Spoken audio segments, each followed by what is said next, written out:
So last time we have discussed that the number of generations required is given by minus 1 over mu log 1 minus qn minus log of 1 minus q0. Now we will explore when n is very very large, then what happens. So if you consider the case when n tends to infinity, then e raised to power minus infinity will tends to 0 and your qn will tends to 1, which implies that all gene in the population will be small a. Although it take a greater number of generation to have such complete change. The amount of increase in Q per generation is given as delta Qn.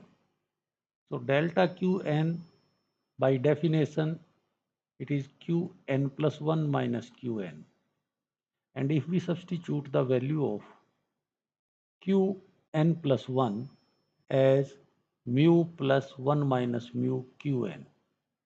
So this will becomes, if I substitute like that, that is mu plus 1 minus mu Qn minus Qn. So if I simplify it, so it becomes mu plus Qn minus mu times Qn minus Qn. Now this cancelled out, and if I take mu common, so I will get 1 minus Qn. So you will get this.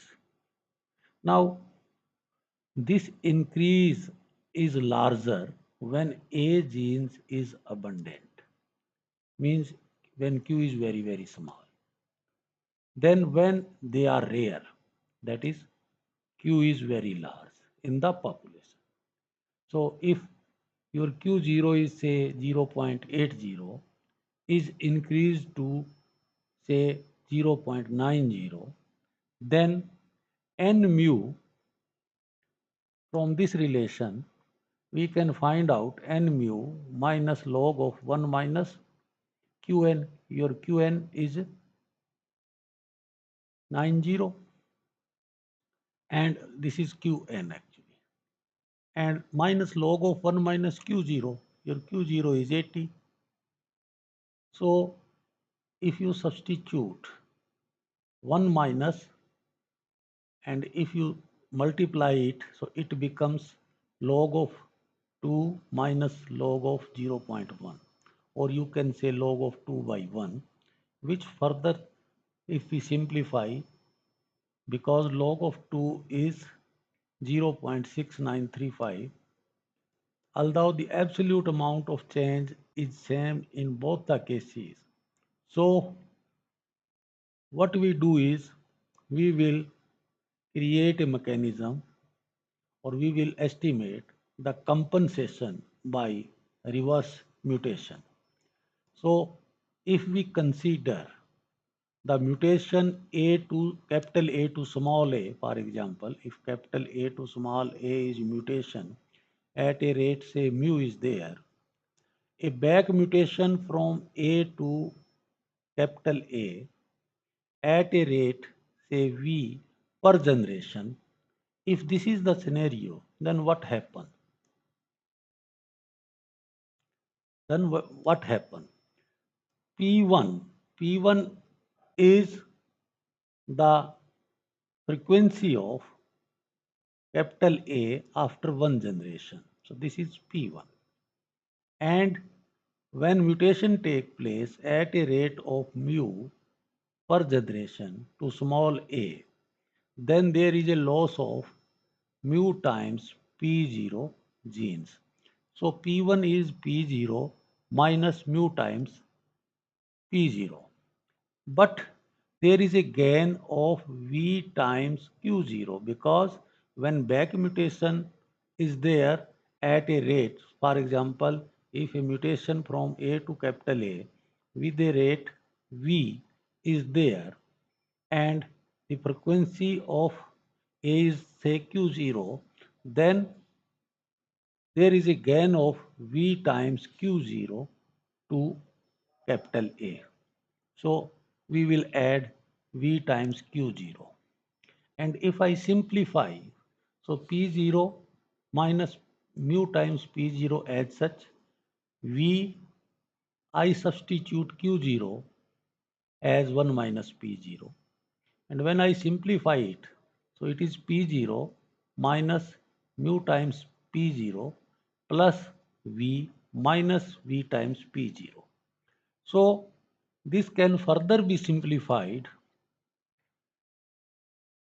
This can be further be simplified like this.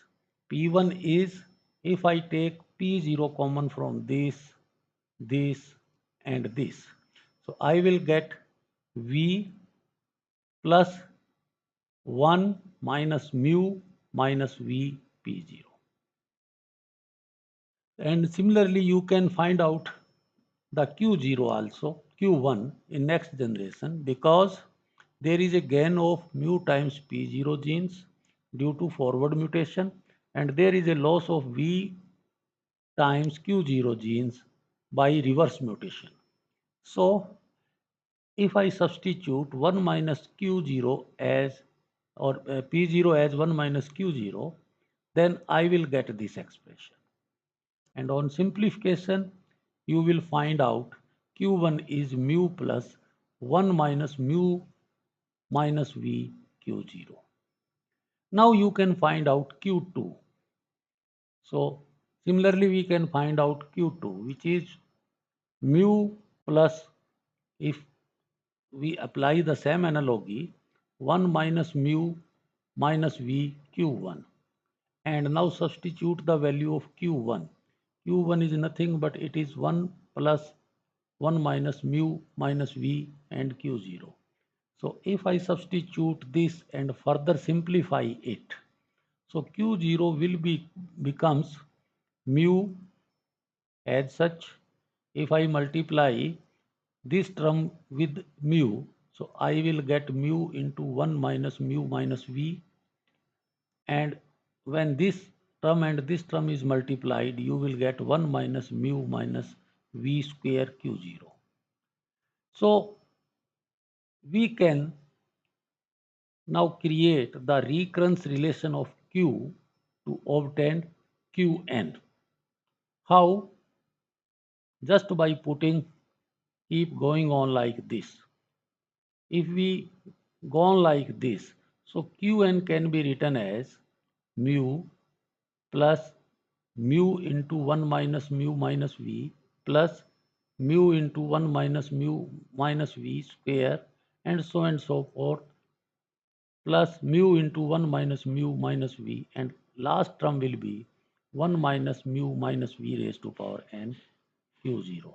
Now you will see from these up to here, they are geometric progression with common ratio 1 minus mu minus V. So you can find out its sum. So sum can be find out. This is 1 because first mu, if I take mu common and first term is 1, common ratio is this. So 1 minus common ratio raised to power n divided by 1 minus common ratio. So when I multiply minus of say this common ratio 1 minus mu minus V, so it becomes 1 minus mu plus this and this last term as such. So this cancelled out. What I get? Mu over mu plus V and 1 minus mu minus V raised to power n and the last term. This further simplification gives us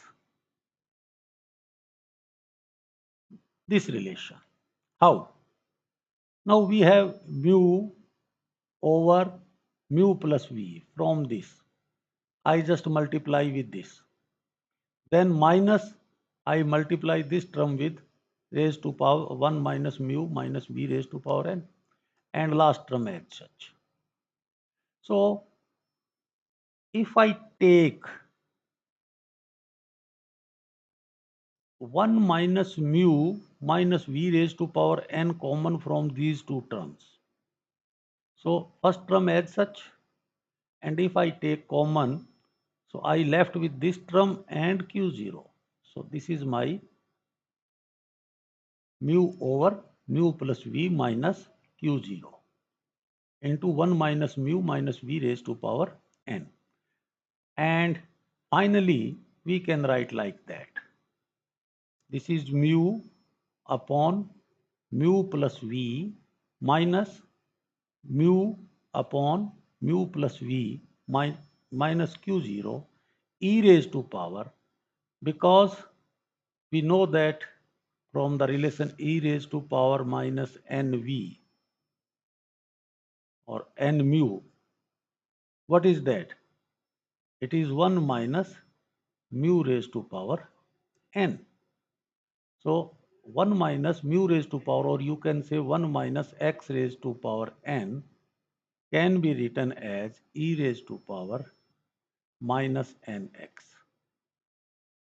So using this relation, this can be written as 1 e raised to power minus n over mu plus v. So let us take various cases when n tends to infinity, what happens. In previous slide, you will see when n tends to infinity, the qn tends to mu over mu plus v. This shows that neither normal nor mutant allele get eliminated from the population because it is a finite number. Instead, an equilibrium state is reached, means when gain in frequency of mutant allele is balanced by its loss due to back mutation to the normal allele.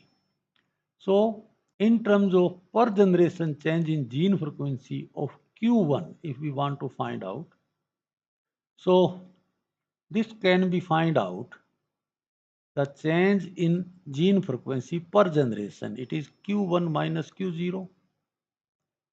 If I substitute the value of Q1 as mu into 1 minus Q0 minus V times Q0.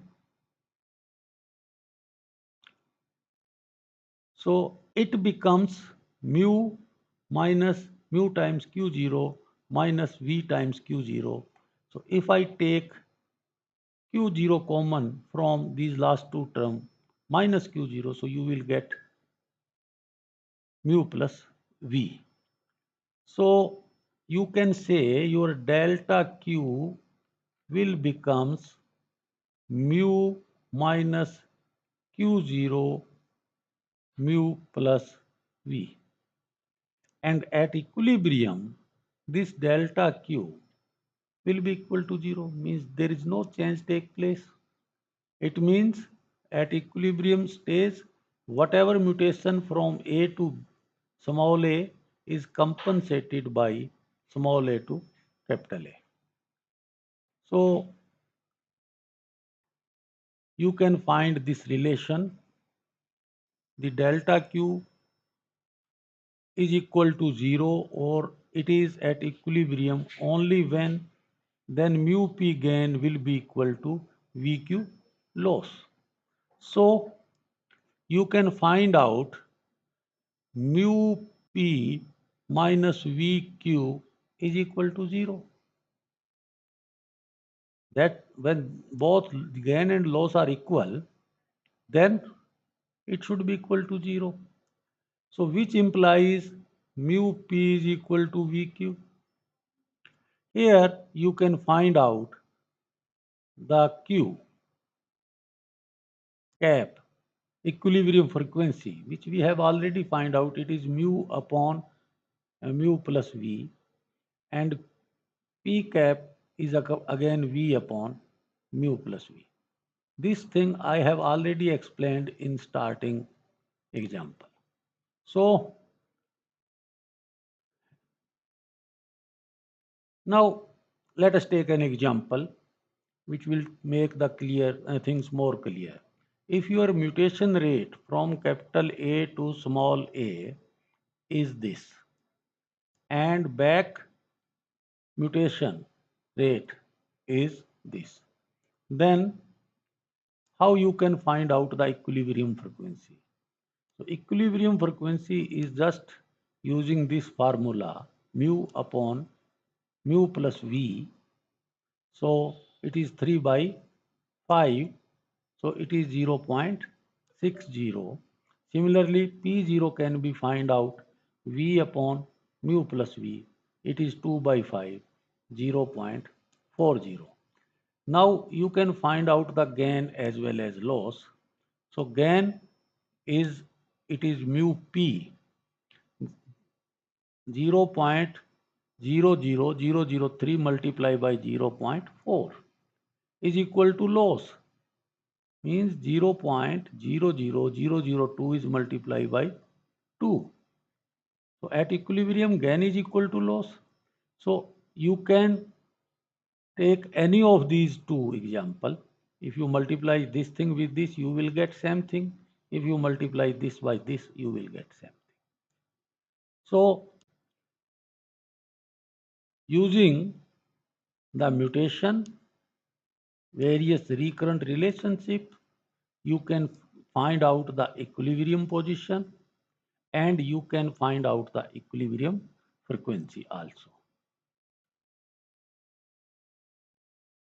So now it should be noted that the equilibrium value of Q is independent of initial gene frequency of the population and it is entirely determined by relative magnitude of the opposite rate of mutation. Because at equilibrium we have find out Q cap as mu upon mu plus V, which is independent of Q0.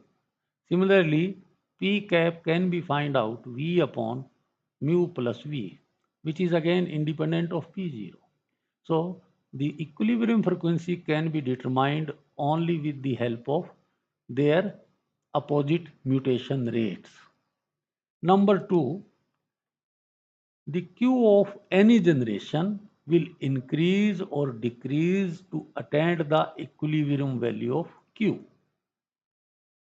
And when the actual Q is different from estimated Q, the amount of change in Q per generation may be expressed in terms of their deviation. That is, you can find out the deviation Q minus Q cap. Hence, delta Q we have already defined, it is mu times P minus V times Q.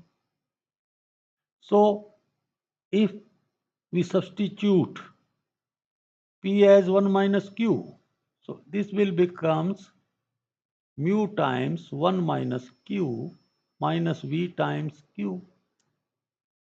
And on simplification, you will get, say, for example, Q cap, we have already estimated it is mu upon mu plus V and P can be estimated as V upon mu plus V. So from this expression, you can find out the mu. Just cross multiply it, you will get mu plus V raised into Q times. Now your delta Q will be, I just substitute the value of say mu. When I substitute the value of say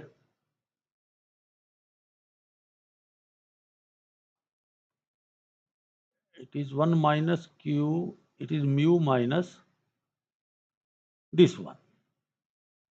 So ultimately you will get delta q is equal to mu plus vq cap minus mu plus vq,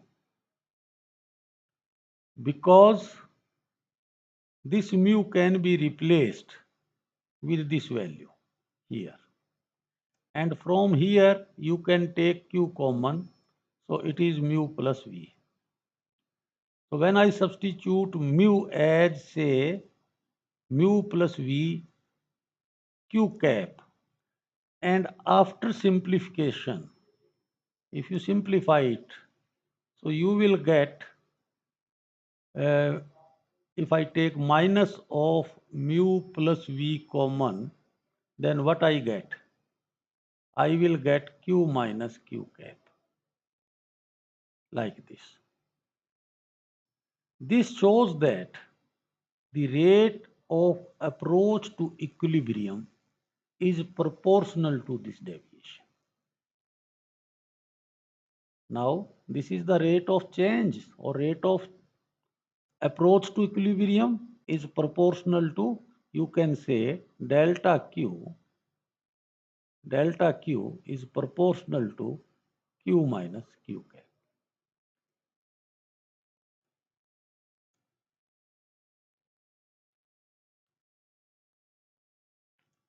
Now we will find out the number of generations required to affect a specific change in gene frequency. Although I have derived the expression for it, but we will do it with the help of an example. So, to calculate the number of generations required to effect a specific change in gene frequency, now we know that the delta q is minus mu plus v q into q minus q cap. I have just derived it. So this delta q can be represented as differential, say, dq upon dt, and this is equal to minus this. Now you can write like that: dq upon dt is equal to minus of mu plus v into q minus q cap. So I just divide this thing here and multiply this thing here. So dq upon q minus q cap is equal to minus mu plus v into dt. So if I integrate both sides over the period of n generation, what I will get? So let us integrate both sides over the period of n generation, and we will get q0 to qn dq divided by q minus q cap, and it is minus because they are constant, they can be taken out, 0 to n, because t is there, t, so the range of t is 0 to n. Q is there, so the frequency range will be the limit of the integration. So we know that the integration of, you can say, q minus q cap. Now this q cap is constant, or you can say it is x minus 1, like this. So this is nothing but it is log of x minus 1. So you can use this result to find the integration of dq upon q minus q cap. It is log of q minus q cap between the range 0 to qn, and dt, it is t 0 to n. So on simplification, we will get minus mu plus v n, because tn, so it is n minus 0, so it is n, and log, when I substitute qn here in place of q, so I will get qn minus q cap minus q0 minus q cap, and on simplification, let me explain.